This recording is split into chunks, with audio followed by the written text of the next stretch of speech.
कोई भी गलत कार्य कोई भी करता है तो उसके लिए दोषी पाए जाने पर निश्चित तौर पर उनको सजा देने का काम करते हैं। दिव्यांग के नाम पर फर्जी सर्टिफिकेट बनवाकर नौकरी हासिल करने वालों पर हरियाणा सरकार कड़ी कार्रवाई करेगी।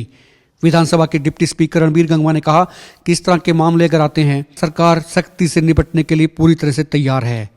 वे आज झांसी में लोकहित मंच द्वारा आयोजित कृत्रिम अंग एवं सहायक उपकरण वितरण समारोह में बतौर मुख्य अतिथि पहुंचे थे।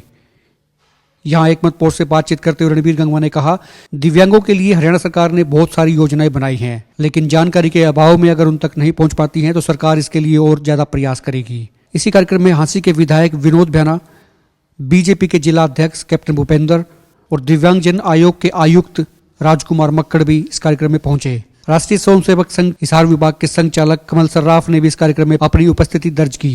लोकहित मंच के अध्यक्ष धर्मवीर रतेरिया ने बताया कि इस दौरान सैकड़ों की संख्या में लोगों को कृत्रिम अंग और सहायक उपकरण वितरित किए गए। ट्राईसाइकिल भी दी गई, व्हील चेयर भी दी गई और तमाम तरह के उपकरण जिनको जैसी जरूरत थी उनको प्रोवाइड करवाए गए। लोकहित मंच की तरफ से ये चौथा कार्यक्रम था।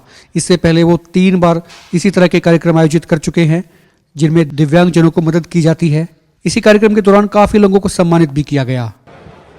सर्वेश जी, मैं आपके माध्यम से लोकहित मंच का बहुत बहुत धन्यवाद करता हूं, क्योंकि जब भी समाज को कहीं भी ज़रूरत पड़ी, हमने कोरोना काल में देखा और भी समय समय पर जब भी समाज को ये लगता है कि आज समाज को इस चीज़ की ज़रूरत है और जब लोकहित मंच के को पता चलता है तो ये सबसे आगे बढ़ चढ़ करके समाज की सेवा में लगे रहते हैं। और आज का कार्यक्रम तो मैं समझता हूँ एक बहुत सुंदर कार्यक्रम है। जो हमारे दिव्यांग भाई हैं उनका जीवन बदलने का प्रयास लोकहित मंच ने किया है। कृत्रिम अंग दे के या ये रिक्शा जो हैं इनके लिए ये दे करके बहुत बड़ा काम किया है। मैं इनका बहुत बहुत धन्यवाद करता हूँ और मैं परमात्मा से प्रार्थना करता हूँ कि ये और ज़्यादा इसी तरह से समाज की सेवा करते रहें और आगे ज़्यादा बढ़े। आज लोकहित मंच झांसी द्वारा कृत्रिम अंग वितरण समारोह किया गया। वो एक बहुत ही अच्छी सेवा का कार्य ये लोग कर रहे हैं। धर्मवीर रतेरिया जी और इनके पूरी टीम को मैं बहुत बहुत इसके लिए बधाई देता हूँ।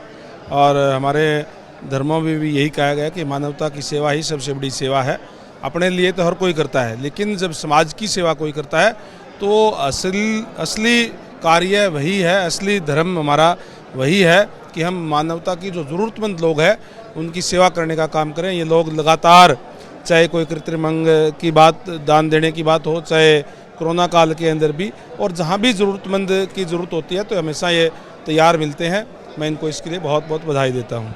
एक सवाल छोटा सा सर, राजकुमार मक्कड़ ने थोड़ी देर पहले कहा कि कई मामले ऐसे भी आए हैं जिसमें फर्जी सर्टिफिकेट बनवाया गया, दिव्यांग का नौकरियाँ ले ली। सरकार कितनी गंभीर इस चीज़ को लेके?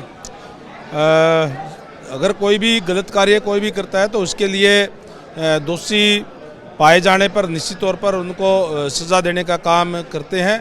और खासकर हमारे आदरणीय मनोहर लाल जी की नेतृत्व वाली सरकार तो ट्रांसपेरेंसी की सरकार है।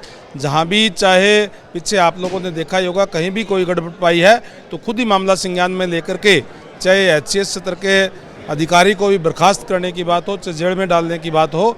और अब तक जो बात जो सामने आई कि जो 3% आरक्षण जो दिव्यांगों के लिए लागू किया गया था 1996 में, वो आज तक कोई लागू नहीं हुआ था। वो उनका ये कहना था कि वो किसी और को ये कह करके कि सुटेबल कैंडिडेट नहीं मिले और दूसरों को दे दी जाती थी।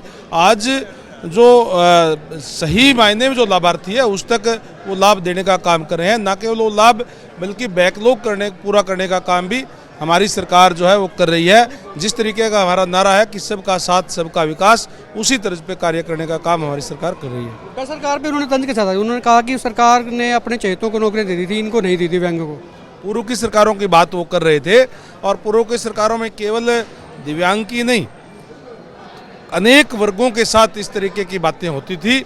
जब पूर्ववर्ती जो सरकारें थी, विशेषकर चाहे कोई बैकवर्ड क्लास है, चाहे कोई शेड्यूल कास्ट के लोग हैं, कुछ एक लोगों को नौकरियां में उसमें आकर के बाकी ये कह करके खाली छोड़ दी जाती थी कि योग्य उम्मीदवार ना पाए जाने के कारण ये पद रिक्त छोड़े जाते हैं। आज की जो मौजूदा सरकार है वो पूरे के पूरे पद जो जिस कैटेगरी के वो भरे जा रहे हैं।